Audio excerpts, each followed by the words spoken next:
আমি বলেছিলাম বিকালে যে আগামী 5 তারিখ জনগণের গণভবন জনগণ দখল করবে।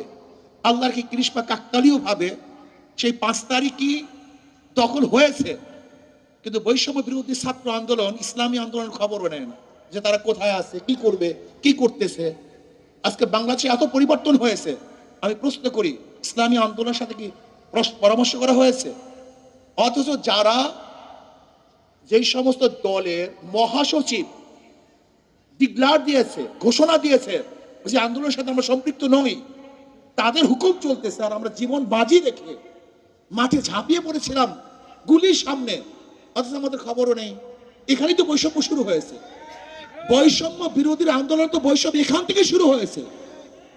এই বৈষম্য বিরোধী আন্দোলন যদি এখান থেকে বৈষম্য শুরু হয়, মনে রাখতে হবে প্রথম ছিদ্র হয়, সেখান থেকে প্রলয় সৃষ্টি হয়।